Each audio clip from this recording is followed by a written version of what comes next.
Matte versus gloss.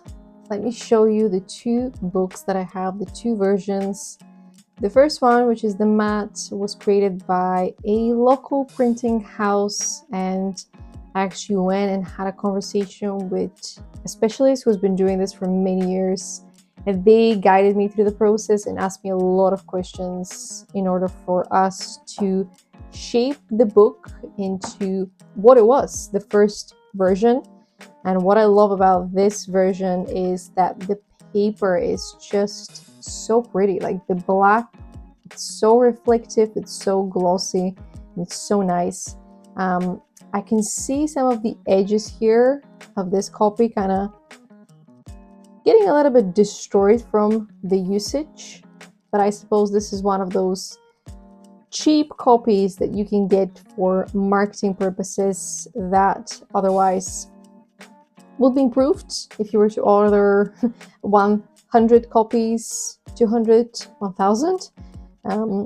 One of the things I don't like is how red they made my face. I think it's a little bit better here. It's more natural, more white, although it does get worse when I look at the hardcover, which has made my face even pinker, even more pink than it should be. But anyway, we're talking about matte versus glossy.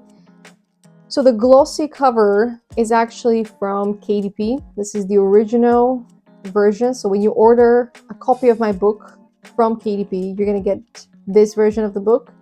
And so the color is a little bit darker, a little bit richer, and obviously it's glossy. So everything that you see right now, you're going to experience yourself. There's a lot of reflection, which is missing here. And some people like that. Some people prefer the soft touch of the book, and the bendability, I would say, is the same between matte and glossy. I suppose glossy has a little bit less bendability, but realistically, are you going to be doing a Mexican wave with your book? Probably no. So colors wise, I can't really compare because these are two different papers, but I would tell you that the richness of the black of the first cover can only be matched by the hardcover, which has colors in it. So the premium black paper to match the colors. The black is something like that. It's rich, it's almost reflective, and it's almost like glossy, and it's really, really beautiful to experience as you're shifting the pages. However, you don't really need that for the experience. You don't really need the super rich premium paper in order for you to read the book and for you to experience the book. If anything, I just wanted to customize my book. I know a lot of people go for the beige paper.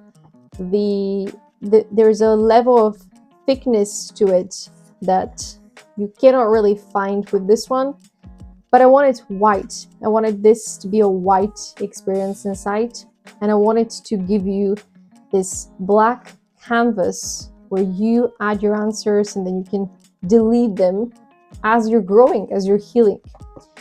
The same experience can be found here, and again, the paper isn't as glossy, but it's thick enough so that you don't necessarily see what's written in the previous page. The transparency levels are normal, I suppose. And it's still a nice, soft touch to your reading experience. Again, this is a small book. The point of this book is to go through it, do your reading, do your reflection, do your journaling, heal, fall in love with your inner child, as in fall in love with yourself, reconnect with your inner child. And I'm really happy with it. Not relatively, I'm really happy with it. But there are differences. And so when you're choosing what type of book you want to present into the world, make sure that you're happy with it. And understand that there are no wrong answers or approaches. Both versions of this book offer something new, something exciting. I'm quite happy with the glossy feel, and I'm quite happy that I've reached a level of consistency across different publishing, or rather printing houses, which means that I've nailed the editing process. So I have the right files, and if I wanted to change the color to make it darker or lighter, I can do that. But now there is a level of consistency that I can trust, so it doesn't matter who prints my book. I have done my part editing the book and making sure that the final files I present to the printers are the files that they need. As for their printers, that's out of my control. So do your research when you're choosing who to print your book. And if you can order a marketing proof or an author's copy, do that. That's going to give you an idea as to what your customers are going to experience, or rather your readers.